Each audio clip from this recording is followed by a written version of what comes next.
What is the objective?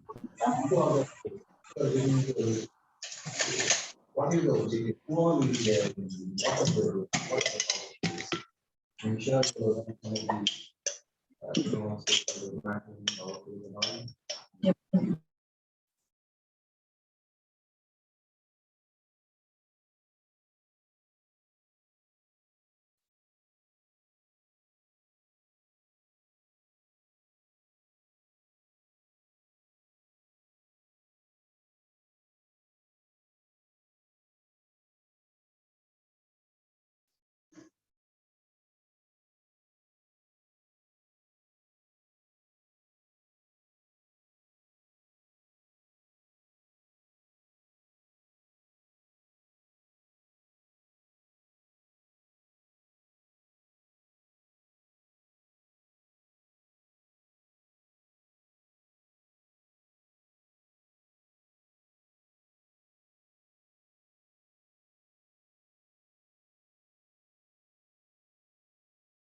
हरिः ओम् तत्सतु।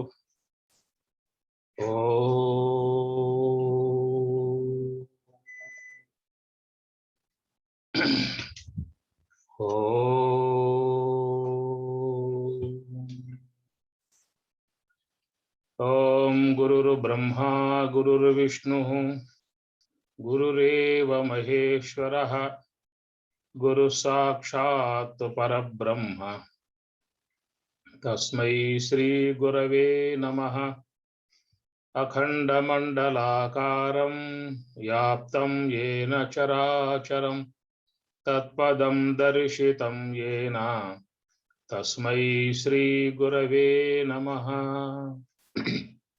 कैवल्यामृतपानशिष्यविभवं स्वराज्यपीठस्थितं श्रीयादाटिनरहरिशिष्यतिलकं वेदान्तविज्ञानदम् आत्मानात्मविवेकदत्तसुवचं श्रीलक्ष्मणार्योत्तमं पृथ्वीस्थानतुरीयमार्गगमनं चैतन्यमूर्तिं भजे।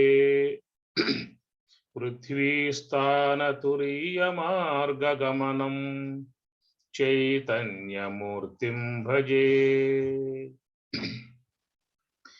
परम पूज्युలు పవిత్రాత్మ స్వరూపులు లోకోద్ధారకులు త్యాగశీలురు ఉదార స్వభావులు మహిమాన్వితులు ఈశ్వరాంశ సంభూతులు శ్రీ మహర్షి బ్రహ్మర్షి మహర్షి మండలికి యోగి పొంగవలకు తత్వవేత్తలకు బ్రహ్మవేత్తలకు యోగీశ్వరులకు త్యాగులకు మహాత్ములకు జ్ఞానులకు భారతమాతకు భూమాతకు వేదమాతకు గీతమాతకు నమస్కరిస్తూ సర్వాంతర్యామి సచ్చిదానంద పరమాత్మకు నమస్కరిస్తూ శ్రీ స్వరాజ్యాశ్రమ వ్యవస్థాపకులు ప్రస్థానత్రయ భాష్యకారులు త్యాగమూర్తులు పరమార్థ జ్ఞాన ప్రబోధకులు శ్రీ జగద్గురు పూజ్య శ్రీ జగద్గురు వేదాంతం లక్ష్మణార్యుల పాదాలకు ప్రణమిల్లుతూ శ్రీ స్వరాజ్యాశ్రమ పూజ్య మహాత్ములు సద్గురుమూర్తులు సద్గురు శ్రీ శాస్త్రి స్వామి వారు సద్గురు శ్రీ అన్నయ్య తీర్థ స్వామి వారు సద్గురు శ్రీ పూర్ణానంద స్వామి గారు సద్గురు శ్రీ లక్ష్మణ స్వామి గారు తదితర మహాత్ములందరికీ నమస్కరిస్తూ నరహరి గురుదేవుల మహాత్ములకు నమస్కరిస్తూ భారతదేశంలో ఉన్నటువంటి పూజ్య మహాత్ములందరికీ నమస్కరిస్తూ మీ అందరి హృదయ కమలములో విరాజమానుడై ప్రకాశించే పరమాత్మకు నమస్కారములు. హరి ఓం తత్సత్. ఓం వసుదేవసుతం దేవం కంసచాణూరమర్ధనం దేవకీ పరమానందం కృష్ణం వందే జగద్గురుం. కృష్ణం వందే జగద్గురుం. ప్రియాత్మ స్వరూపులారా, నిన్న మనం కాలం అనే అంశం మీద చెప్పుకోవటం జరిగింది. శ్రీ పోతులూరి వీరబ్రహ్మేంద్ర స్వాముల వారి ఆరాధనా కార్యక్రమాన్ని స్మరించుకుంటూ ఆ మహానుభావుడు తపో సంపన్నుడు జ్ఞానస్వరూపుడు కాలస్వరూపుడు అయినటువంటి దివ్యమూర్తి బ్రహ్మేంద్ర స్వాముల వారు అందించినటువంటి 2 అంశములుగా మనం స్మరించుకున్నాం. ఒకటి కాలజ్ఞానం, మరొకటి తత్వజ్ఞానం, బ్రహ్మజ్ఞానం. అయితే కాలం అనేటువంటి అంశం మీద మనం చెప్పుకున్నాం. కాలం 3గా మనం విభజించి చెప్పుకునే అంశము భూతకాలము, భవిష్యత్ కాలము, వర్తమాన కాలం అని అనవచ్చు అనేది ఆలోచించాల్సిన అంశం. వర్తమానం అంటాం అంతే. భూతకాలం, భవిష్యత్ కాలం, వర్తమానం. ఈ మూడింట్లలో మనకు ఏ కాలం అంటే ఇష్టమై ఉంటుంది? భూతకాలం అంటే ఇష్టమా? భవిష్యత్ కాలం అంటే ఇష్టమా? వర్తమానం అంటే ఇష్టమా? భూతము భవిష్యత్తు ఆ రెండే ఇష్టం ఉంటాయి. వర్తమానంలో జీవించలేరు. జీవించలేరు. కాబట్టి ఈ ప్రకారంగా భూతకాలము భవిష్యత్ కాలము ఈ రెండింటి మీద మానవుడు నిలబడే విధానం కనబడుతుంది. భూతకాలం అంటే జరిగిపోయినటువంటి కాలం, దాని గురించి చింతన చేయటం మనం జీవితంలో చాలా వరకు దాంట్లోనే జీవిస్తూ ఉంటాం. భవిష్యత్తు అనేది మనకి తెలియదు కాబట్టి దాని గురించి మనం ఆలోచన చేయము. ఎక్కువగా భూతకాలము అనే అంశములోనే మన మనస్సు ఆ వైపుకే పరుగులు తీస్తూ ఉంటుంది. మన ధ్యానములో కూర్చున్నా కానీ చేసే వ్యవహారం అంతా కూడా భూతకాల సంబంధమై ఉన్నటువంటి అంశాలనే ముందేసుకుంటూ ఉంటాం. అట్లా జరిగింది, ఇట్లా జరిగింది, అలాగా ఇలాగా, వారు వీరు అనే అంశాల మీద మననం చేసుకునే విధానము. ఎందుకంటే ఈ భూతకాలము యొక్క సంబంధమై జరిగిపోయిన కాలము భూతకాలం అని చెప్పని, ఆ జరిగిపోయిన కాలము యొక్క సంబంధమై ఉన్నటువంటి ఏవైతే ఉన్నాయో అవన్నీ కూడా మనస్సులో ప్రింట్ అయి ఉన్నాయి. ముఖ్యంగా భవిష్యత్తు కాలము యొక్క సంబంధమై ఉన్నటువంటి అంశములు మనస్సులో ప్రింట్ అయ్యే అవకాశము లేదు. ఎందువల్ల అంటే ఇంకా మన సన్నిధికి రాలేదు, రాబోతాయి. ఇక మన సన్నిధికి రాకపోవటం కారణముగా వాటికి సంబంధించినటువంటి అంశాలు మనస్సులో మెదిలే అవకాశం లేదు. కాబట్టి మనస్సులో ప్రింట్ అయి ఉన్నాయి ఏమిటని చెప్పనంటే, భూతకాలం అనేటువంటి దాంతో మనం జతబడి మన వ్యవహారం గడిపాం. మన జీవన సరళి నడిచింది, అక్కడ మన జీవన గమనం నడిచింది. ఆ జీవన గమనములో అనేకమైనటువంటి అంశాలు మన కళ్ళ ముందు కదిలిపోయాయి. ఈ కదిలిపోయి ఉన్నటువంటి విధానములో ఆ కదిలిపోయినటువంటి పోయాయి, కానీ పోతూ పోతూ వాటి సంబంధ ముద్రలు మనస్సు లోపల పెట్టిపోయాయి. ఎట్లయితే కొబ్బరి చెట్టుకున్నటువంటి మట్ట అది ఊడిపోయింది, కానీ తన సంబంధమై ఉన్న ముద్ర మాత్రం ఆ చెట్టు మీద ఉండిపోయింది. అట్లాగా గతించినటువంటివన్నీ కూడా రాలిపోయాయి. రాలిపోయినటువంటి వాటి సంబంధమై ఉన్న ముద్రలు మనస్సు లోపల పెట్టిపోయాయి. పెట్టిపోవడం కారణంగా మనసు ఏం చేస్తుందా అని చెప్పనంటే, వాటిని ముందేసుకుని ఎప్పుడు కూడా విచారణ చేసుకునే పని చేసుకుంటూ ఉన్నది మనస్సు. కాబట్టి ఈ గతం నుంచి బయటపడేటువంటి విధానం ప్రధానంగా ధ్యానములో ఉన్న అంశము. కాబట్టి ధ్యానంలో చెప్పే విషయం ఏంటి? మహాత్ములును గతంలోకి పోమాక అని చెప్పేటువంటి మాట. కానీ మనకేమైంది, ఇక్కడ గతంలోకి పోవటం బాగా అలవాటైపోయింది. భవిష్యత్ కాలం అందామా అది తెలియబడేదిగా లేదు కాబట్టి, ముద్రల పడిన అంశముగా లేదు కాబట్టి అవి స్మరించే అవకాశాలు ఎట్టి కోశాలు లేవు. కాబట్టి మనం చేస్తున్న పని ఏమిటంటే, మన కళ్ళ ముందు కదిలిపోయినటువంటివి రాలిపోయాయి, జారిపోయాయి, శిథిలమయ్యాయి, నశించాయి, అనేక రూపాలుగా చెందిపోయాయి. కానీ వాటి సంబంధమై ఉన్న ముద్రలు మనస్సు లోపల పెట్టిపోయాయి. ఆ పెట్టిపోయిన ముద్రలను మనం ముందు పెట్టుకుని మళ్ళా వాటిని విచారించటం పెట్టుకుంటూ ఉన్నాము. కాబట్టి మనం ధ్యానములో ముందుకు పోలేకపోతున్నాము అనేటువంటి విధానంగా చూసినట్లయితే, మరి భవిష్యత్ కాలం యొక్క సంబంధమై ఉన్నటువంటి వాటితో ముందుకు పోలేకపోతూ ఉన్నామా, లేదు వర్తమాన కాలం యొక్క సంబంధమై ఉన్నటువంటి యొక్క వాటితో ముందుకు పోలేకపోతూ ఉన్నామా, లే భూతకాలం యొక్క సంబంధమై ఉన్నటువంటి వాటితో ముందుకు పోలేకపోతూ ఉన్నామా, అది గమనించాల్సిన అంశము. కాబట్టి భూతకాలం యొక్క సంబంధమై ఉన్నటువంటి ముద్రలు మనస్సు లోపల పడి ఉన్నటువంటివి, అవి చాలా వరకు ధ్యాన పరులుగా ఉన్న వాళ్ళకి అడ్డముగా ఉన్నాయి. ధ్యానం చేసేటువంటి వారికి మాత్రమే ఇబ్బందికరంగా ఉన్నాయి. ధ్యానం చేయని వాళ్ళకి ఏమన్నా ఇబ్బందికరంగా ఉందా? అక్కడ గమనించినట్లయితే ధ్యానం లేకుండా లోక వ్యవహారములో మునిగి ఉన్నటువంటి వారైతే ఆ గత సంబంధమై ఉన్న ముద్రలను వాళ్ళు వాటితో మేళవించుకుని తమ వ్యవహారమును చేసుకునే విధానం కూడా కొంతవరకు ఉంటుంది. రెండవది, ఆ గతంలో చేరి ఉన్నటువంటివి ఏవైతే కొన్ని రాగముతో పులుముకుని ఉన్నటువంటివి, ద్వేషముతో చేరి ఉన్నటువంటివి, కక్షలతో ప్రతీకారములతో చేరి ఉన్నటువంటి ముద్రలు అనేటువంటివి కూడా మరి వ్యవహారములో జీవించేటువంటి వారిని బాధించేవిగా ఉంటాయి. ఇప్పుడు రాగంతో పడ్డ ముద్రలు జ్ఞాపకం వస్తూ ఉంటాయి, ద్వేషంతో పడ్డ ముద్రలు జ్ఞాపకం వస్తూ ఉంటాయి, ఆ కక్షతో పడ్డ ముద్రలు జ్ఞాపకం వస్తూ ఉంటాయి, ప్రేమతో పడ్డ ముద్రలు మనకు మనసులో జ్ఞాపకం వస్తూ ఉంటాయి. ఒక అమ్మాయి ఎంతో ప్రేమగా పెంచి పెద్ద చేశారు. ఆ అమ్మాయి అత్తగారింటికి వెళ్ళిపోయింది. ఆడపిల్ల అన్నారుగా, ఆడపిల్ల అంటే ఈడపిల్ల కాదుగా, ఆడపిల్లేక పంపించాల్సింది ఎప్పుడైనా.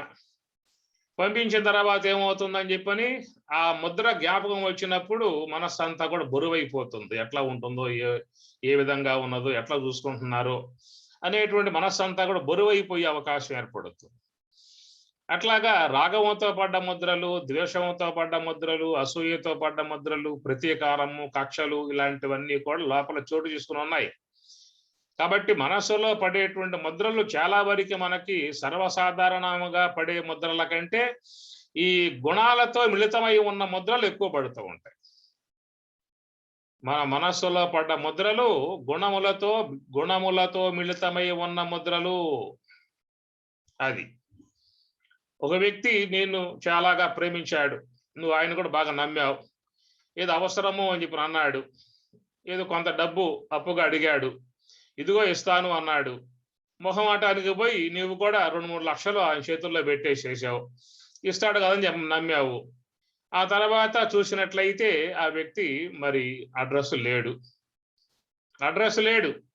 ఎటో వెళ్ళిపోయాడు. వెళ్ళిపోయి చాలా కాలం అయిపోయింది. చాలా కాలం అయిపోయినప్పటికీ కూడా లోన ముద్ర పోతుందా? అది జ్ఞాపకం వస్తే ఏం చేస్తాం? ఇప్పుడు మనం పన్నులు బాగా కొరుకుతాం. ఇట్లా చేస్తావా, అట్లా చేస్తావా, నేను నమ్మాను, చేతులు డబ్బులు పెట్టాను అనే విధానముగా ఎప్పుడు ఆ వ్యక్తి జ్ఞాపకం వచ్చినా అప్పుడల్లా మనసు లోపల వేదన చెందడం, బాధపడటం లాంటిదే ఉంటుంది. కాబట్టి ఇట్లా మన మనసులో పడ్డటువంటి ముద్రలు ఈ విధముగా వ్యవహారములో ఉన్న వాళ్ళకైనా, ఈ పారమార్థిక విధానముగా ఉన్న వాళ్ళకైనా అవి జ్ఞాపకం వచ్చినప్పుడు అవి వ్యక్తిని ఉద్వేగానికి గురి చేసేటువంటివిగా ఉన్నటువంటి ముద్రలు. అందుచేత ఇవన్నీ కూడా భూతకాలానికి సంబంధించి ఉన్నటువంటి ముద్రలు అని చెప్పనే విధానములో. కాబట్టి భవిష్యత్ కాలము అనేటువంటి విధానంగా చూసినట్లయితే అది మనకు తెలిసిన అంశము కాదు. కాబట్టి మనం దాని గురించి మాట్లాడటానికి కూడా అవకాశం లేదు, ఆలోచనలు చేయటానికి కూడా అవకాశం లేదు. అయితే భవిష్యత్ కాలం యొక్క విధానములో ఆలోచనలు చేయటానికి అవకాశము లేదనేటువంటి విధానము ఒక కోణంలో మాత్రమే. రెండవ విధానం ఏంటని చెప్పనంటే మనం దాని విషయంలో ఊహ చేస్తాం. భవిష్యత్ కాలాన్ని దృష్టిలో పెట్టుకుని ఊహ చేస్తాం. ఇట్లా చేద్దాము, అట్లా చేద్దాము, ఆ విధంగా సంపాదిద్దాం, ఈ విధంగా సంపాదిద్దాము, అక్కడ మెడగడదాం, ఇక్కడ పొలం కొందాం, అక్కడ ప్లాట్లు కొందాం అని ఈ ప్రకారంగా మరి ఈ ఊహలు మాత్రం చేసే అవకాశం ఉంటుంది. మన ఎదిగే అమ్మాయిని వారింటికి ఇద్దాం, ఎదిగే బిడ్డని ఈ విధంగా చదివేద్దాం అని ప్రకారంగా వ్యక్తి భవిష్యత్తు అనేటువంటి తెలియకపోయినా ఆ భవిష్యత్తు కాలములో తన ఊహలు మాత్రం చేసే అవకాశం ఉంటుంది. అయితే ఆ ఊహలు ఎంతవరకు నెరవేరుతాయి అనేది మాత్రం అది కాలాధీనం, ఈశ్వర నిర్ణయం.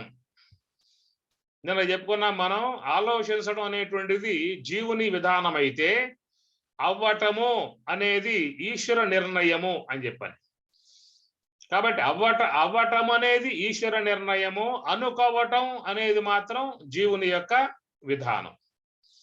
కాబట్టి ఏంటంటే ఇక్కడ భవిష్యత్తు అనేటువంటి ఆ కాలం గురించి మనం చెప్పుకున్నప్పుడు ఆ భవిష్యత్తు ఎలా జరగబోతుందో అనేటువంటి విధానం మాత్రం మనకి కాల స్వరూపుడు ఈశ్వరుడు ఎవరికి కూడా ఆ జ్ఞానాన్ని ఇవ్వడు.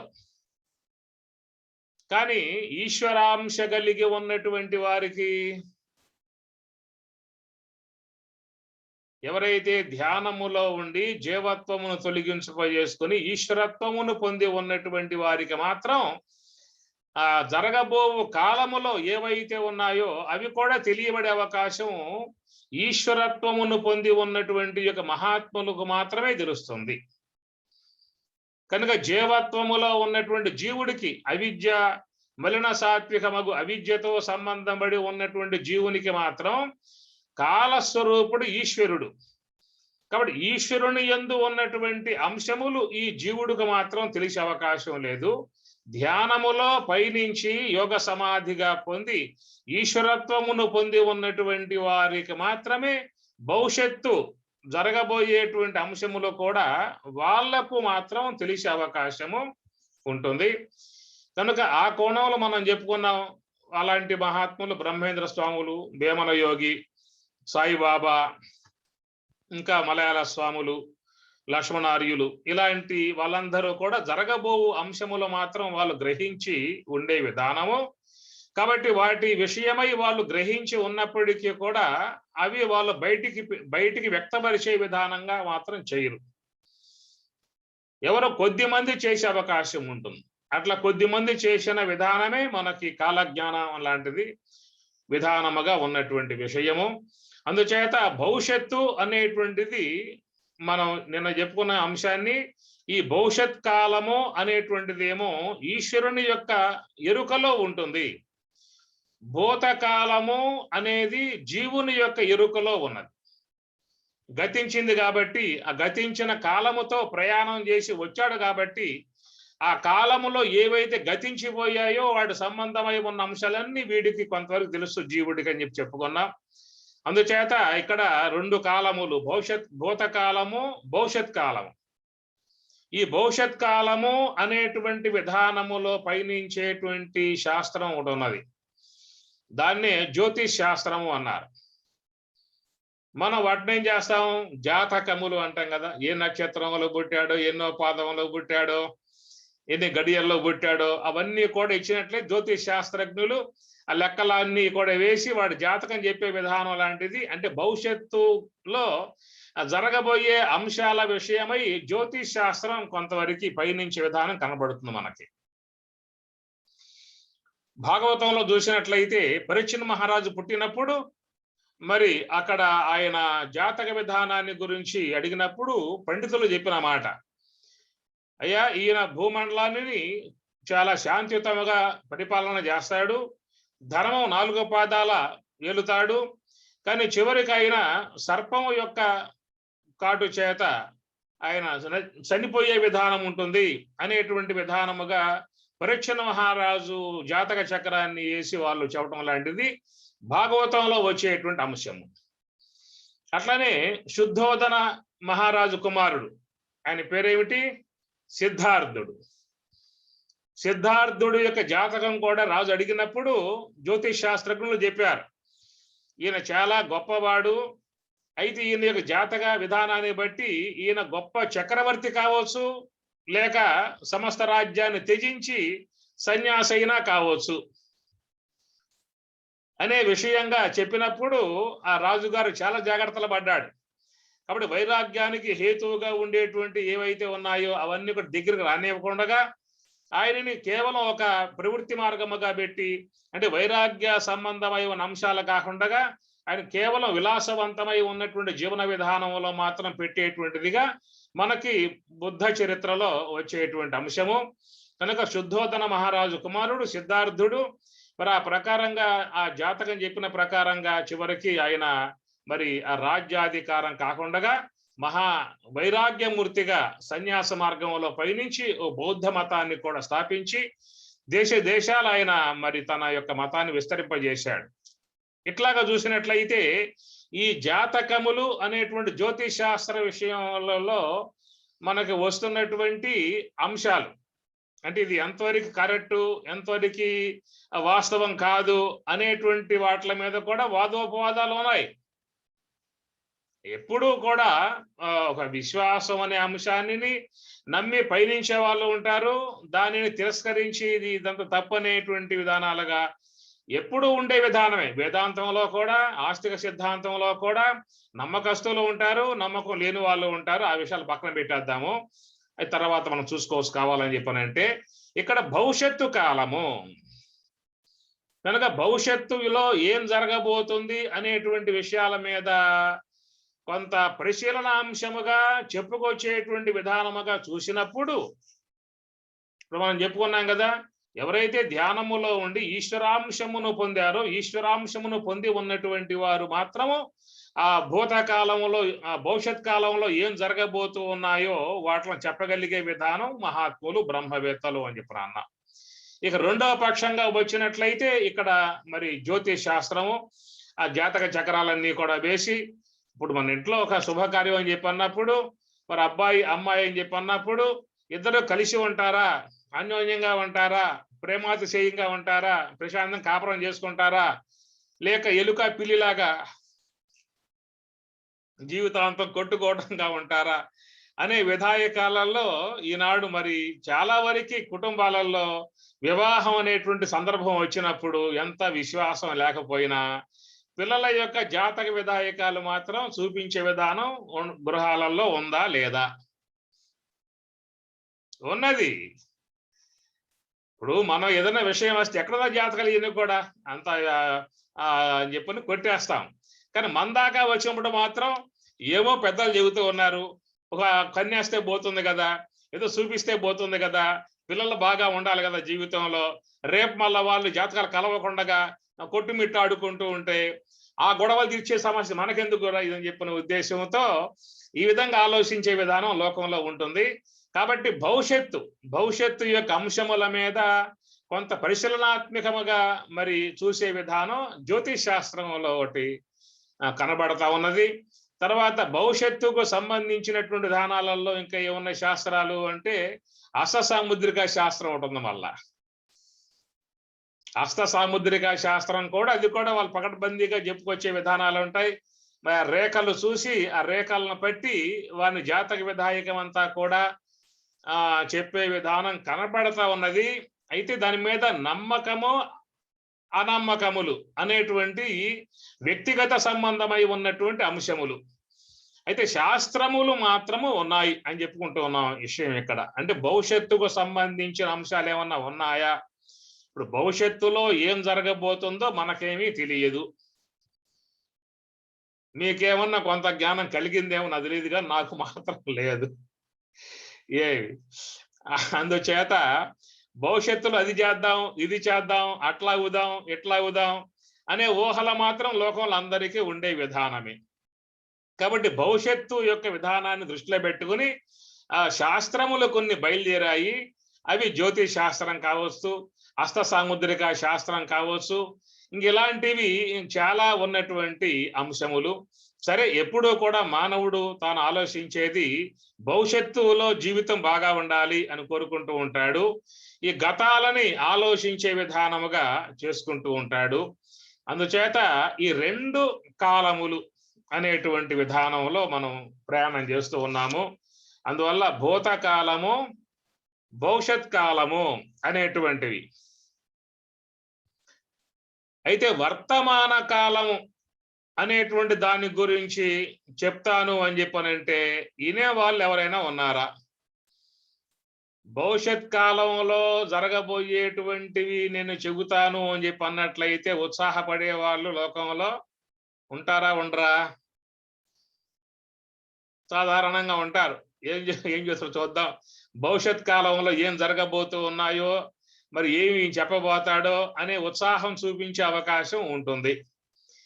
అయ్యా, భూతకాలంలో జరిగిపోయినటువంటివి చెప్తానని చెప్పి అన్నట్లయితే, భూతకాలం జరిగిపోయిందయ్యా, నేను చూశాను, తెలుస్తుంది, అదంతా కూడా నేను చెప్పేది ఏముంది, ఇంకా నాకు తెలియకపోతే చెప్పేది అంటాం. కాబట్టి భూతకాలం నాకు తెలిసి ఉన్నది కాబట్టి నువ్వు చెప్పాల్సిన అవసరం లేదు, అది అయిపోయింది. ఇక కాబట్టి జరగబోయే కాలంలో ఇంకే చెబుతా అని చెప్పి అంటున్నావు కాబట్టి చెప్పు వింటా అని చెప్పని ఉత్సాహాన్ని చూపే అవకాశం లోకంలో చాలా మందిలో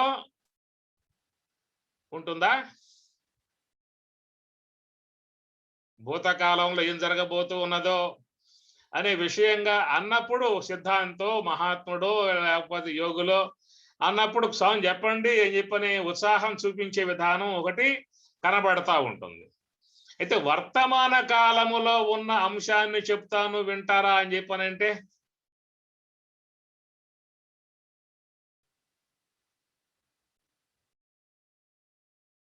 కాబట్టి వర్తమాన కాలములో ఉన్నటువంటి అంశము చెప్పనగానే కొంచెం మనస్సులు ఆగిపోతాయి. వర్తమాన కాలంలో చెప్పేది ఏముందా ఇక్కడ, ఇంకా చెప్పడానికి ఏముంది, ఇక్కడ నడుస్తున్నటువంటి విధానం కదా. కాబట్టి భవిష్యత్ కాలం అంటే మాకు తెలియదు కాబట్టి నువ్వు చెప్పినా మేము వింటామని చెప్పి ముందుకున్నాము.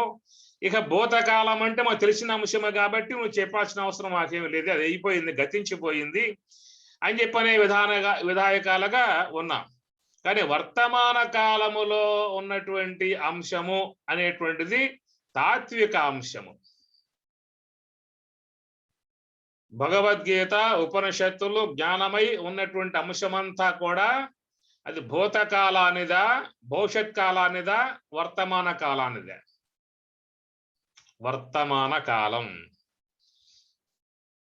కాబట్టి జ్ఞానం చెప్పేటువంటి మాట వర్తమానమునందు ఉండు. ఈ వర్తమాన విధానము యొక్క అంశమును ప్రబోధింపజేసేదే తాత్విక సంబంధ జ్ఞానం, అదే బ్రహ్మ జ్ఞానం. కాబట్టి వర్తమానము అని చెప్పనంటే వర్త అంటే ఉండుట, ఉన్నది ఏది అనే విషయం వచ్చినప్పుడు ఆత్మ. సదేవ సౌమ్య ఇదం అగ్ర ఆసీత్, సత్ ఏవ సౌమ్య ఇదం అగ్ర ఆసీత్. ఆసీత్ అంటే ఉన్నది, సత్ ఏవ సద్దు వస్తువే. కాబట్టి వర్తమాన విషయముగా చెప్పినప్పుడు ఏమిటి ఇక్కడ విషయము? వర్త అంటే ఉండుట, వర్తతి అంటే ఉన్నది, వర్తతే ఉన్నాడు, సహ వర్తతే ఉన్నాడు. ఉన్నావా అన్నాను అనుకోండి, ఏమంటారు మీరు? ఏమోనండి కొంచెం ఆలోచించాలి అని అంటారా? ఉన్నావా అని చెప్పనంటే ఇంటికి ఫోన్ చేయాలని మా అబ్బాయికి ఫోన్ చేయాలి, కనుక్కోవాలి అని చెప్పని అంటారా? ఉన్నావా అని అడిగితే చూడాలండి ఎంఆర్ ఆఫీస్ ఫోన్ చేసి కనుక్కుంటా అని చెప్పని అంటారేమన్నా? కనుక ఉన్నావా అనేటువంటి విధానంగా చెప్పినప్పుడు ఎవరికి సందేహం లేదు, ఉన్నాను అనే మాటే వస్తుంది. అందుచేత వర్తత అంటే ఉండుట, సహవర్తతే, త్వం వర్తసే, అహం వర్తామి, నేను ఉన్నాను, నీవు ఉన్నావు, అందరూ ఉన్నారు. ఈ మాట పరమాత్మ గీతలో వాడతాడు 2వ అధ్యాయంలో. నత్వేవాహం జాతునాసం నత్వం నేమే జనాధిపాః నచైవ నభవిష్యామః సర్వే వయం అతః పరం. అహం నేను, త్వం నీవు, ఇమే జనాధిపాః వీళ్ళందరము కూడా, మనందరము కూడా ఎప్పటికీ ఉన్నాము. నా భవిష్యామః ముందు లేకుండా పోయే వాళ్ళం కాము, ఉన్నాము అనేటువంటి మాట. కాబట్టి ఎవరైనా కానీ ఏదైనా కానీ ఉన్నదా లేదా అంటే విచారిస్తాం. నీ వద్ద 1,00,000 రూపాయలు ఉన్నాయా అడిగితే చూడాలండి అంటారు. ఏమి మీ ఇంట్లో ఫలానా విషయం వస్తువు ఉన్నదా అంటే చూసి చెబుతానండి అంటారు. కాబట్టి నువ్వు ఉన్నావా అని చెప్పి అడిగితే సందేహమే లేదు. కాబట్టి ప్రతి ఒక్క వ్యక్తిలో కూడా ఈ ఉన్నాను అనేటువంటి యొక్క ఉనికి ప్రతి ఒక్క వ్యక్తికి తెలియబడుతూ ఉన్నది. ఇప్పుడున్నావా? ఉన్నాను. ఎట్లా ఉన్నావు? వింటూ ఉన్నాను, చూస్తూ ఉన్నాను, మాట్లాడుతూ ఉన్నాను. కనుక అన్ని ఇంద్రియాలతో వ్యవహారం చేసేవానిగా ఉన్నాను. చూస్తూ ఉన్నాను, నేత్రం ద్వారా చూస్తూ ఉన్నాను, చెవి ద్వారా చూస్తూ ఉన్నాను, వాక్కు ద్వారా మాట్లాడుతూ ఉన్నాను. ఈ విధముగా ఈ వర్తమాన విధానములో చూసినప్పుడు ప్రతి ఒక్క వ్యక్తి యొక్క ఉనికి సత్తా మాత్రమై ఉన్నటువంటిది ఏతున్నదో ఆ సత్తా మాత్రమై ఉన్నటువంటి ఉనికిలో నీవుగా ఉన్నటువంటి విధానమే వర్తమానము. కనుక ఆధ్యాత్మికం చెప్పేది ఏమిటని చెప్పానంటే, అయ్యా నీ యందు నువ్వు ఉండు, నీవుగా ఉండు. నీకంటే అన్యమై ఉన్నటువంటి వాటిలో చేరిపోయి భ్రాంతిలో పడుతూ ఉన్నావు. కనుక నీ ఉనికి, నీ సత్తా విధానాన్ని నువ్వు వీడి అన్యమై ఉన్నటువంటి యొక్క పదార్థములలో చేరిపోయి అన్యమై ఉన్నటువంటి వాటిని నీ యందు అధ్యస్థం చేసుకుని విలపించే విధానముగా లోకములో ఉన్నారు. కాబట్టి మహాత్ములు చెప్పేటువంటి యొక్క మాట, అయ్యా నువ్వు అనాత్మ పదార్థాలలో చేరిపోయి అనాత్మ సంబంధమై ఉన్నటువంటి యొక్క వాటిని నేనుగా భావించుకుంటూ ఉన్నావు, నావిగా భావించుకుంటూ ఉన్నావు. ఇది కేవలం భ్రమా సంబంధ విధానము. కనుక ప్రారబ్ధానుగుణ్యముగా ప్రాప్తమై ఉన్నటువంటి ఒక దేహమునందేమో నేను అనే భావన ప్రసరింపజేశాము. ఈ దేహానికి సంబంధించి ఉన్నటువంటి ఏవైతే లోకములో వనరులు, వస్తువులు ఉన్నాయో అవన్నీ కూడా నావి అనేటువంటి భావనగా ప్రసరింపబడుతూ ఉంది అక్కడ. ఇదంతా కూడా భ్రమా సంబంధమై ఉన్న వ్యవహారముగా శంకరాచార్యుల వారు తన అధ్యాస భాష్యమునందు స్వరూపాధ్యాస, సంసర్గాధ్యాస అని చెప్తూ మళ్ళా వాటిలో 6 అధ్యాసలు చెబుతూ సంబంధాధ్యాస, సంబంధ సహిత సంబంధి యొక్క అధ్యాస, అన్యోన్యాధ్యాస, అన్యతరాధ్యాస, ధర్మాధ్యాస, ధర్మ సహిత ధర్మి యొక్క అధ్యాస అనే విధానముగా ఇవన్నీ ఎందుకు వచ్చాయి?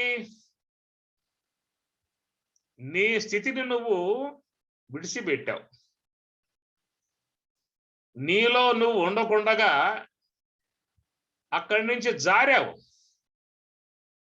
అందువల్ల భగవంతుని ఏమంటాము? అచ్యుతుడు అన్నాం. నాస్తి చ్యుతం స్ఖలనం స్వపదాత్ ఇది అచ్యుత.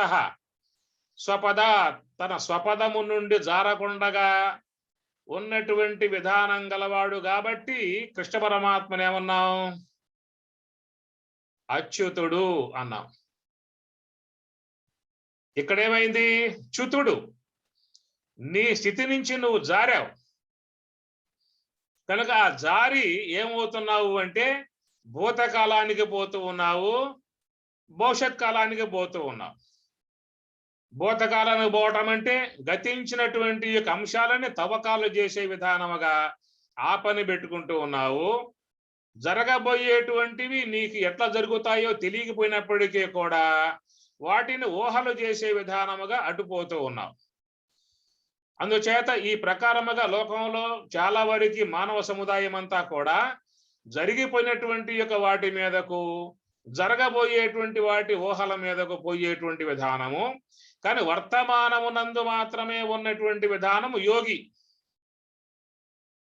ఆసీనోవా శయానోవా గచ్చన్ తిష్టం సదా అశుచి సర్వకాల ప్రయత్నేన యోగయుక్తో భవార్జున. ఎందువల్ల అని చెప్పానంటే జీవితములో ఏవి జరగబోతూ ఉన్నాయో జరగబోయేటువంటి వాటను ఆపగలిగే శక్తి ఉందా?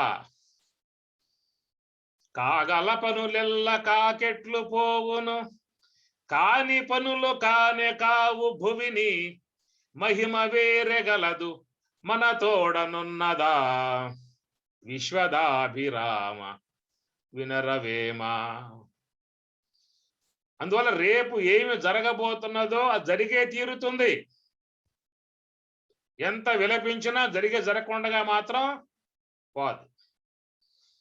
జరిగిపోయినటువంటి యొక్క అవన్నీ కూడా గతించినవి ఎంత విలపించినా అవి వచ్చే అవకాశాలు లేవు. గతించినవి ఎంత విలపించినా వచ్చే అవకాశాలు మాత్రము లేదు. ఒక అంశం. జరగబోయేటువంటివి జరగకుండగా ఉండే విధానము లేదు. అది ఈశ్వర నిర్ణయం. కాలం ఈశ్వర నిర్ణయం.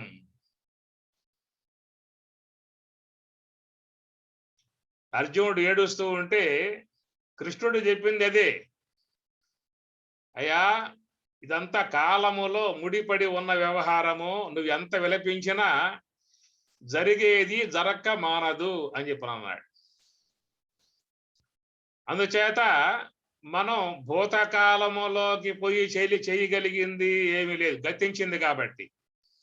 భవిష్యత్ కాలములో ఈశ్వర నిర్ణయాత్మకముగా జరగబోయేటువంటివిగా ఉన్నాయి కాబట్టి మనం వాటిని ఆపగలిగే విధానాలా లేవు.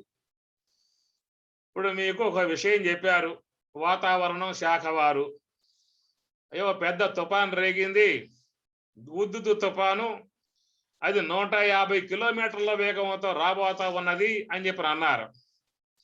ఆపగలిగే అవకాశం ఏమైనా ఉందా? మనకేమన్నా లేదుగా. తల వంచు కూర్చోవటమే, తల మీదకి వెళ్ళిపోతుంది. అది ఏమి చేసి పోవాలో అది చేసి వెళ్ళిపోతుంది. కాబట్టి ఎవరి ఇండ్లు ఉంటాయో, ఎవరి గృహాలు ఉంటాయో, ఎవరు మిగులుంటారో ఆ తర్వాత చూసుకునే విధానాలన్నీ కూడా. కాబట్టి కాలమానములో జరగబోయేటువంటి అంశములన్నీ కూడా ఈశ్వర అధీనములో ఉన్నటువంటివి కనుక అవి జీవుని యొక్క పరిధికి వచ్చే అవకాశాలు లేవు. అందుచేత ఎక్కువ శాతం మానవ సముదాయం అంతా కూడా తనకున్నటువంటి కాలాన్నంతటినీ కూడా ఈ భూతకాలానికి ముడివేసి భవిష్యత్ కాలానికి ఊహలతో పరుగులు తీసి వర్తమానమునందు ఉండాల్సిన అంశము పూర్తిగా కోల్పోయాడు.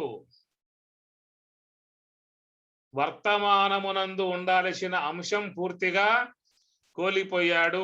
మానవ జీవితాన్ని పవిత్రపరిచేది, మానవ జీవితానికి సార్థకతను పొందింపజేసేది, మానవ జీవితాన్ని ధన్యత చేసేది, మనం ఎందుకు వచ్చామో, దేనికోసం వచ్చామో, ఏ కార్యార్థమై వచ్చామో, ఏమి చేసుకుంటే జీవితం ధన్యమవుతుందో పావనమవుతుందో అలాంటి విధానముగా ఉన్నటువంటిది వర్తమానము. వర్త అంటే ఉండుట.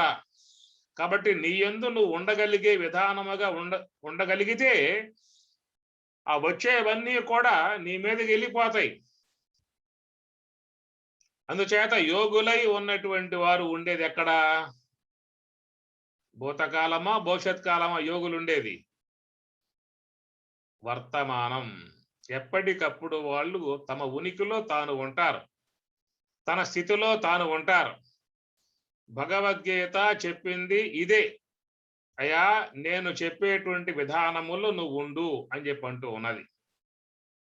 తస్మాత్ సర్వేషు కాలేషు మాం అనుస్మర యుధ్యచ. 8వ అధ్యాయం భగవద్గీత. తస్మాత్ సర్వేషు కాలేషు మాం అనుస్మర.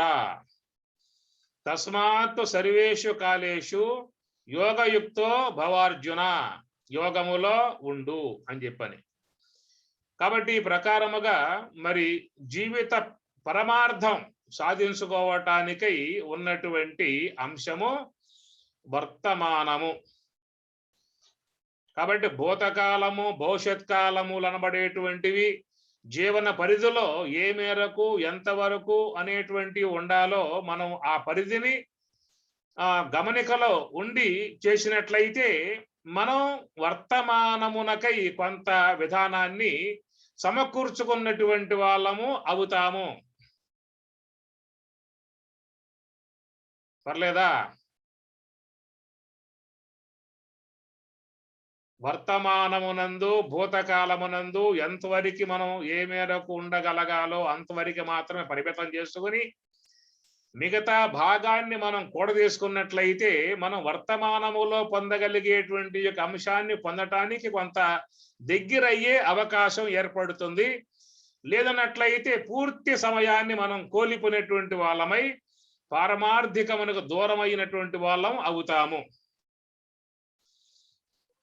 అయితే భూతకాలము భవిష్యత్తు ఈ రెండు కూడా పూర్తిగా త్యజించాలా అనే విషయం వచ్చినప్పుడు వ్యవహారముతో ముడిపడి ఉన్నాం కాబట్టి వ్యవహారముతో ముడిపడి ఉన్నటువంటి విధానములో భూత భవిష్యత్తు యొక్క అవలోకన అంశములు కొంత కలిగి ఉన్నప్పటికీ కూడా అది ఎంతవరకు ఉండాలో అంతవరకు అనేటువంటి ఒక అవగాహన కలిగి ఉన్నట్లయితే మనం ఆధ్యాత్మిక విధానములో మనం కొంత జీవితం జీవించే అవకాశం ఏర్పడుతుంది.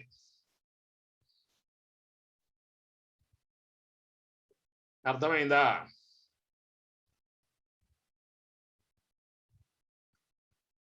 వ్యవహార విధానములో ఉన్నటువంటి వారు పూర్తిగా భూత సంబంధమై ఉన్న అంశములు గాని, భవిష్యత్తు సంబంధమై ఉన్న అంశములు ఆలోచనలు గాని పూర్తిగా లేకుండా ఉండగలిగే అవకాశాలు లేవు.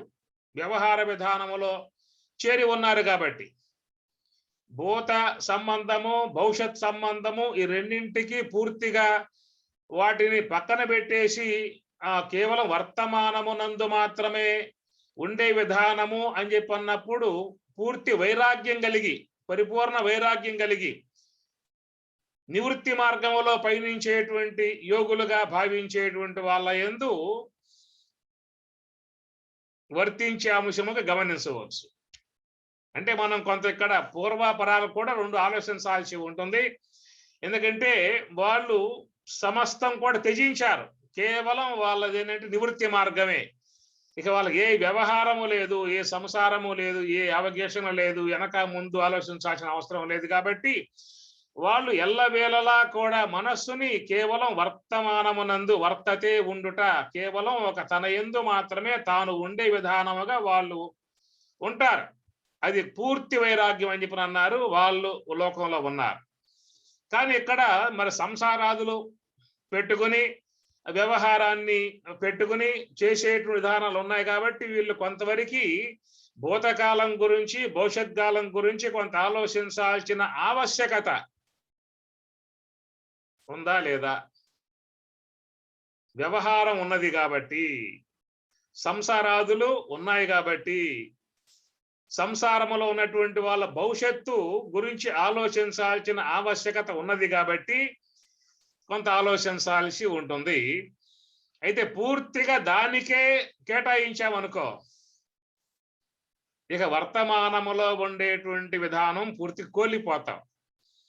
కాబట్టి వర్తమానము అనబడేది మోక్షమునకు సంబంధించి ఉన్నటువంటి అంశము.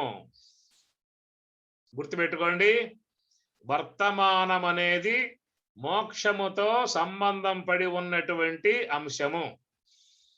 అందుచేత భగవద్గీతాదులన్నీ కూడా నీవు ఉండుట అనే అంశాన్ని బోధిస్తూ ఉన్నాయి. ఉండు ఉండు, నువ్వు ఎక్కడ ఉన్నావో అక్కడే ఉండు.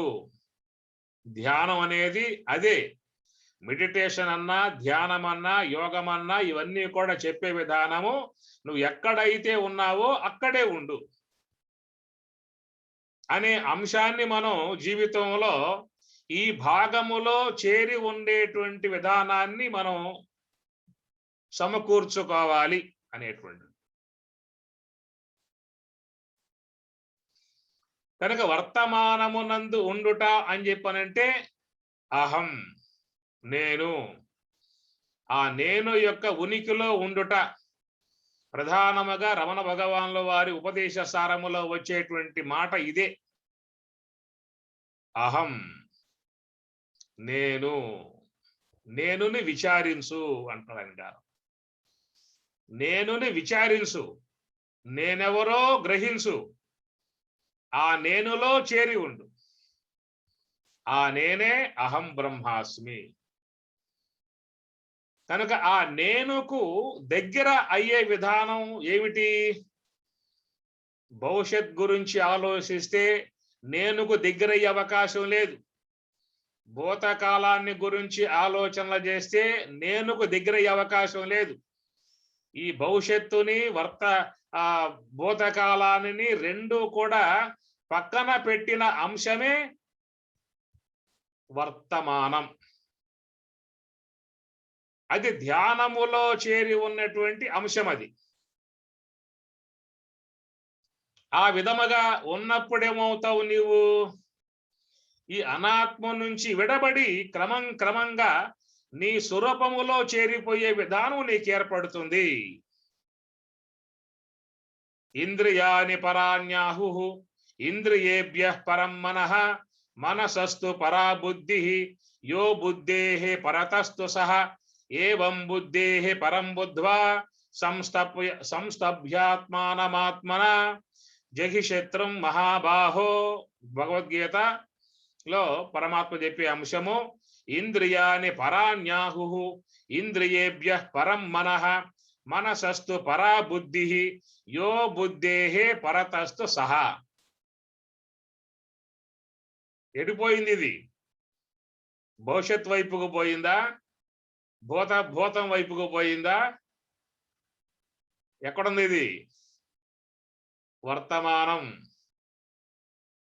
ఇంద్రియాని పరాన్యాహు, విషయముల కంటే ఇంద్రియములు వేరు, ఇంద్రియముల కంటే మనస్సు వేరు, మనస్సు కంటే బుద్ధి వేరు, బుద్ధి కంటే ఆత్మ. యో బుద్ధేహే పరతస్తు సహా, సహా అంటే బ్రహ్మం. కాబట్టి ఆ ప్రకారముగా విషయాల నుంచి ఇంద్రియాలకు, ఇంద్రియాల నుంచి మనస్సుకి, మనస్సు నుంచి బుద్ధి స్థాయికి, బుద్ధి స్థాయి నుండి బ్రహ్మము. ఈ విషయాన్ని చెప్పిన స్వామి గారు కూడా, జగద్గురు వేదాంతం లక్ష్మణార్యులు ఏం చెప్పారు?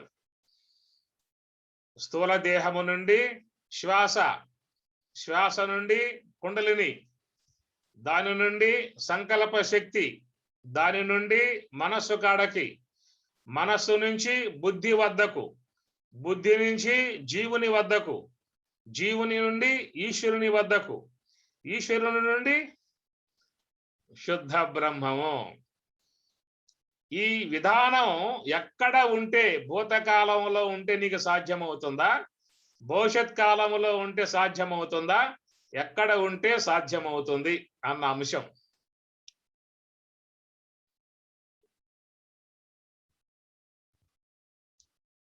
రెడీగా ఉన్నాయి. నీ మనస్సు కాడ రెండు కూడా రెడీగా ఉన్నాయి. ఏమాత్రం నువ్వు గనక గ్యాప్ ఇచ్చావా, సమయం ఇచ్చావా, ఛాన్స్ ఇచ్చావా, ఏమారావు అని చెప్పనంటే ఈ రెండు లాక్కుపోయేందుకు సిద్ధంగా ఉన్నాయి.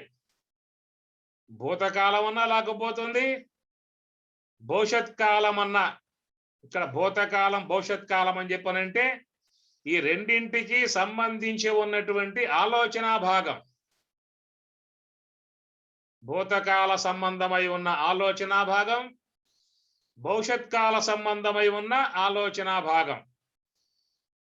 నిజంగా మీరు గమనించండి, మీరు ధ్యానం చేస్తూ ఉన్నారు కదా, మీరు ఏ యొక్క దాని యందు లక్ష్యం కలిగి ఉన్నారో ఆ లక్ష్యమునంది మీరు పరిపూర్ణముగా ఉండగలుగుతూ ఉన్నారా? ఎవరికి వారుగా చూసుకోవాల్సిన అంశము. మనం ధ్యానములో ఉన్నప్పుడు చూసే వారికి మాత్రం ఒక మంచి భావన మన మీద ఉంటుంది. కానీ మనం ఏ యొక్క లక్ష్యమునందు ఉండే ఉద్దేశంతో కండ్లు ముకులించి కూర్చున్నామో ఆ లక్ష్యమునందే, ఆ వర్తమాన విధానములోనే ఉన్నామా, లేక అటు భవిష్యత్ వైపు ప్రయాణం చేస్తూ ఉన్నామా, భూతకాలం వైపు ప్రయాణం చేస్తూ ఉన్నామా? ఇది ఎవరికి వారు గమనికలో లేకపోయిందా అని చెప్పనంటే, కూర్చోగానే మనం చేసే పని భూతకాలముతోనన్నా ముడిపడి చేరిపోతాం, భవిష్యత్ కాలంలోనన్నా చేరిపోయి వాటిలోని కాలాన్ని గమనించండి. ఇక్కడ మనం చాలా సున్నితంగా పయనిస్తూ ఉన్నాం కనుక మనం ధ్యాన పరులము, ధ్యాన మార్గంలో పయనించే ఉద్దేశంతో మనం ఉన్నాము, మన యోగ మార్గంలో పయనించే ఉద్దేశంతో ఉన్నాము, మహాత్ముల యొక్క భావాలు గ్రహించి ఉన్నాము, మహాత్ములు చెప్పినటువంటి సూటిలో పయనించేటువంటి మార్గంగా ఉన్నాము.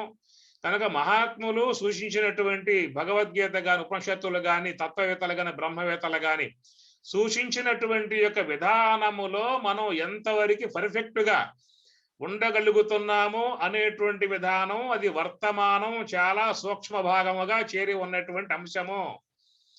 వర్తమానము అనేటువంటి భాగమును చీల్చుకుంటూ పోగలిగితే నీకు అక్కడ ఉన్నటువంటి వస్తువు బ్రహ్మం మాత్రమే. నిన్న మీకు చెప్పే ఒక విషయాన్ని, వర్తమానము అనబడేది ఎంత సమయముతో చేరి ఉన్న భాగము చెప్పగలుగుతారా? ఒక్క నిమిషం అండి వర్తమానము అంటారా? ఆ నిమిషములో 60 సెకండ్లు ఉన్నాయి. 60 సెకండ్లలో అటువైపుకు పోయినవి భూతకాలం అవుతాయి, ఇటువైపు రావాల్సినవి భవిష్యత్ కాలం అవుతాయి. దాంట్లో ఒక్క సెకండు మాత్రమే వర్తమానము అని చెప్పగలుగు. ఒక్క సెకండు వర్తమానము అని చెప్పి అన్నాం అనుకో, ఆ సెకండును కూడా వీళ్ళు విభజించారు. కొన్ని లెప్తలు చేరి సెకండు అన్నారు. దానినే రెప్ప రెప్ప రెప్ప ఇన్ని రెప్పల కాలం సెకండు అన్నారు. కొన్ని లెప్తలు అన్నారు. కాబట్టి ఆ లెప్తలు కూడా నువ్వు కొలుసుకుంటూ పోతే మీకు అంశము తైత్రీయోపనిషత్తు నారాయణ ప్రశ్నములో స్వామివారు ఈ కాలము అనేటువంటి అంశము కాడ ఆయన చెప్పుకొచ్చాడు. మీరు చూడండి కావాలంటే తైత్రీయోపనిషత్తులో నారాయణ ప్రశ్నము అనేటువంటి ఆ సందర్భములో ఈ కాలం అనేటువంటి విధాన అంశము వస్తే జగద్గురు వేదాంతం లక్ష్మణార్యులు వారి గ్రంథములో ఈ కాలం యొక్క విధానాన్ని కొలుస్తూ ఏమి ఆ సెకండుకున్నటువంటి లెప్తలు, ఆ లెప్తలలో కూడా ఇన్ని భాగము చేరి లెప్త అని చెప్పుకుంటూ వచ్చారు. కాబట్టి నువ్వు ఆ భాగం కనుక చూసుకుంటూ పోగలిగితే ఆ వైపు చేరి ఉన్నదేమో భూతం అవుతుంది, ఈ వైపు చేరి ఉన్నదేమో భవిష్యత్తు అవుతుంది. ఈ రెండు కూడా నెట్టేసుకుంటూ నువ్వు పోగలుగు. చివరికి నీకు ఉన్నది ఏమిటని చెప్పానంటే నీవే, బ్రహ్మమే. కాబట్టి వర్తత అనే అక్కడ పదం వాడారు. వర్తత అంటే ఉండుట, ఉన్నది బ్రహ్మమే, నీవే. కనుక ఆ నీవులో నీవు చేరిపోవటము, నీవులో నీవు చేరిపోవటము అని చెప్పనంటే నీవు భూతకాలము చేత లాగబడని వాడవై, భవిష్యత్ కాలము చేత లాగబడని వాడివై ఉండగలిగిన అంశము నీలో ఉండగలిగితే నీలో నీవు ఉండగలిగే విధానం కలుగుతుంది.